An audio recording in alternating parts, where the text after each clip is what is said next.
தேதி பொது காலத்துடைய 19வது வாரம். மத்தேயு நற்செய்தி 14வது அதிகாரம் 22 33 உள்ள வசனங்கள். இயேசு கூட்டத்தினர் அனுப்பி கொண்டிருந்தார்.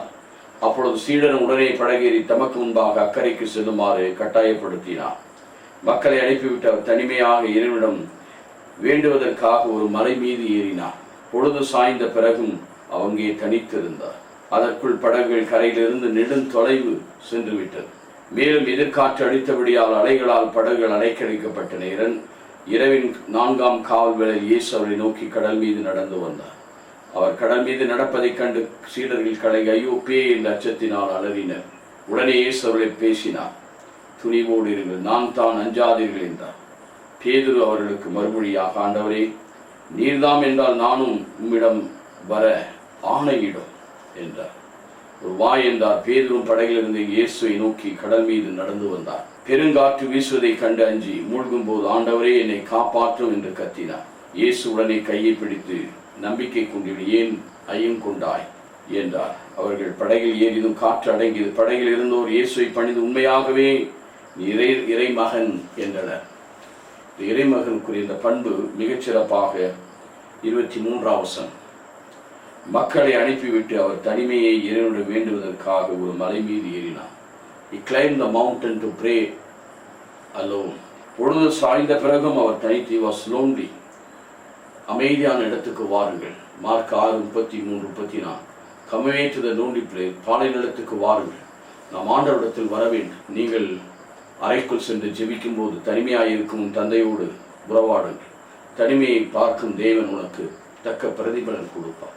அறைக்குள் சென்று கதவை தாளிட்டு மறைவாயிருக்கும் கடவுள் தந்தையோடு பேசு என்று சொல்லுகிறார். ஆகவே இயேசுவுக்கு இந்த ஆற்றல் எங்கிருந்து வருகிறது? அவர் இரவெல்லாம் ஜெபித்தார்.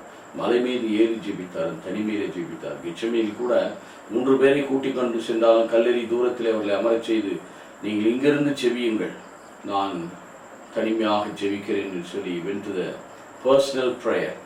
இன்றைக்கு நாம் தனிப்பட்ட ஜெபத்திலே இணைந்திருக்க வேண்டும். ஜெபம் இல்லையே ஜெயம் கிடையாது. தீமைகள் பொல்லாப்புகளிலிருந்து விடுதலை தர வேண்டும் என்றார்.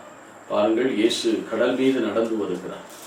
அந்த இடத்துல முக்கியமாய் நாம் கவனிக்க வேண்டியது 28வது வசனம்.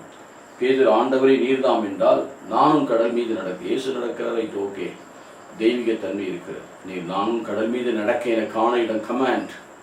அவர் வாய் என்று சொல்லுகிறார். அவரும் நடக்கிறார். பேதுரு நடக்கிறார். இயேசு மட்டும் நடக்கவில்லை, பேதுரு நடந்தார். ஆனால் பெருங்காற்று அடிப்பதை கண்டு அவர் அஞ்சுகிறார், பயப்படுகிறார். அதுதான் விசுவாசம் குன்றியவனே, ஆண்டவரே என்னை காப்பு, லார்ட் சேவ் மீ, ஆண்டவரே என்னை காப்பாற்றும் என்று கதறுகிறார். அவர் கையை பிடித்து தூக்கி விடுகிறார். எரியதும் காற்று அடங்கியது. அவர் இறைமகன் என்று கண்டு கொண்ட இன்றைக்கு நாமும் இறைமகனுக்குரிய முழுமையை நோக்கி நாம் மனிதர்கள் தான், ஆனால் இறைவனுடைய பிள்ளைகளுக்குரிய நிறைவை நோக்கி இயேசு வளர வளர லூக்கா 2:52 ஞானத்திலும் தேவனுக்கும் மனிதனுக்கும் பிரிவுள்ளவராய் இருந்தது போல நாமும் தேவனுக்கும் பிரிவுள்ளவர்களாய் முந்த அவருடைய ராஜ்யத்தை ஏற்படுவதை தேடுவோம், ஆசிரியை பெறுவோம். நல்ல தகப்பனே, இரவெல்லாம் ஜெபித்தார், தனித்திருந்து ஜெபித்தார். கடவுளுடைய வல்லமையினால் எல்லாவற்றிலும் அவர் கடல் மீது நடந்தார். பேதுரு நடக்க வைத்தார். தானும் மட்டுமல்ல, பேதுரு நடக்க வைத்தார். இன்னைக்கு நாமும் நடக்க தேவன் கிருபை செய்வாராக. ஆமென்.